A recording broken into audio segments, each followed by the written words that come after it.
Hi everyone, this is Miss Addie from the National Museum of Women in the Arts, and today I'd like to read to you Art from Her Heart, Folk Artist Clementine Hunter by Kathy Whitehead and Shane W. Evans. Art from Her Heart, Folk Artist Clementine Hunter. Clementine waited until her work in the big house was done. The twinkle of stars filled the night sky above the Cane River. She was ready to paint like the artist she cooked and cleaned for on Melrose Plantation.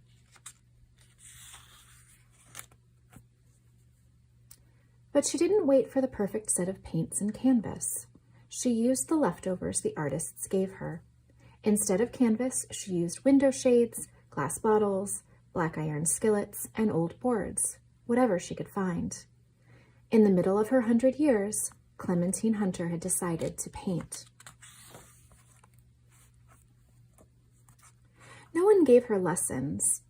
As a girl, she had never even learned to read or write. Clementine didn't like school and soon quit. She told her mama she'd rather pick cotton.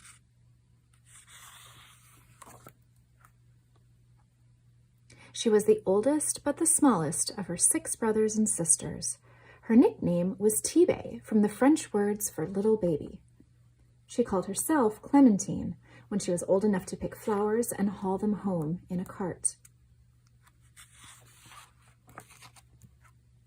When Clementine decided to paint pictures, she didn't wait for the perfect art studio.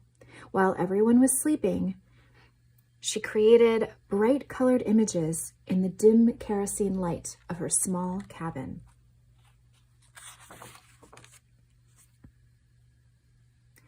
She didn't wait to travel and seek inspiration in foreign lands. She drew the pictures in her memory, scenes of life on Melrose Plantation. Clementine thought back to days of dragging a 100-pound sack of cotton down endless rows while her children sat under a tree in the field. Memories of picking pecans in the fall in the big pecan groves to make extra money. She remembered wash days spent over black wash pots and clothes flapping on a clothesline, long days of hard work and little pay. There were good times on the plantation, and Clementine recorded them also.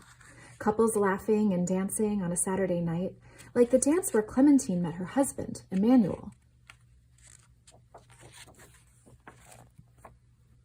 Simple joys like scattering feed to a flock of hungry chickens, fishing for catfish and bream with a cane pole on the Cane River to cook at a fish fry. Clementine enjoyed fishing at the river with her grandson, but she always fished from the bank. She didn't like getting in boats. Clementine painted special times on the plantation too. Pictures of a couple on their wedding day, graduates waiting in line for their diplomas, a paper that Clementine didn't receive until the end of her years, and children in white robes ready for their baptism in the Cane River. Her grandchildren walked into the water for their baptism, happy days that Clementine loved to paint. Clementine didn't wait for the world to find her art. She hung a sign on her gate that read, "Art exhibit, admission 25 cents. Thanks." People came to see her pictures pinned on a clothesline and bought them. Friends who recognized her talent gave her paints, paper, and brushes. They helped her find galleries that would display and sell her work. Years later, people lined up to see her artwork at a big museum in New Orleans, Louisiana.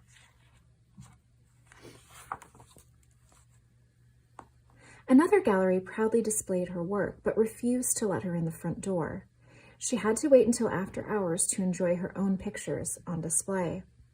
But the laws that kept her out would soon be gone, like feed thrown to the chickens.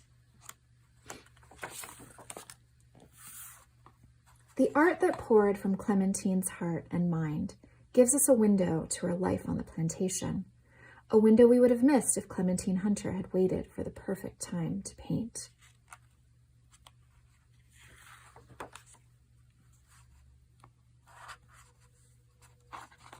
Author's note: Clementine Hunter was born in Natchitoches Parish, Louisiana, in December 1886 or early January 1887. A descendant of slaves, she worked as a manual laborer on a plantation. She did various jobs such as picking cotton, harvesting pecans, and kitchen work. She lived on Melrose Plantation, which was owned by Mrs. Cammie Henry. Melrose was a haven for well-known artists and writers. One of the writers, Francois Mignon, became aware of Hunter's desire to paint when she asked to use some tubes of paint left behind by visiting artist Alberta Kinsey. Mignon found a brush and an old window shade to use as a canvas, and the next morning, Hunter brought her finished painting for him to view. He was delighted with her efforts. Later, he introduced her to James Pipes Register. Register recognized the unique character of her work and joined Mignon in providing materials, funds, and support for her artistic growth. When she first began to paint, Hunter sold her artwork for 25 cents each, but she was hesitant to charge even that. She preferred giving pieces away since she felt she might be cheating people by taking money for her works. As her artistic reputation grew, Mignon and Register assisted Hunter in selling and promoting her work. She became more well-known and the price of her artwork rose. $3 a piece in the early 1960s, hundreds of dollars in the 1970s, and finally thousands of dollars each in the 1980s. Hunter's work spanned several decades, illuminating the world she had been born into. She documented scenes of the labor-intensive farm life that she had experienced firsthand prior to the changes brought about by the Second World War.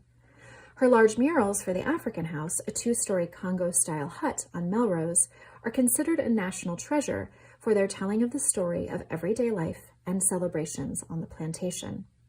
Clementine Hunter was the first self-taught African-American woman artist to capture the attention of the national media at a time when segregation laws kept her from attending her own gallery shows. In 1955, the Delgado Museum, now the New Orleans Museum of Art, presented a Hunter exhibition, its first for an African-American artist. That same year, Northwestern State College in Natchitoches held an exhibition of Hunter's work. Hunter was not allowed to attend the exhibition during normal hours with the white patrons. Instead, a friend took her through the back door on a Sunday when the gallery was closed. She received an honorary doctorate of fine arts from Northwestern State University, Natchitoches, Louisiana, in 1986.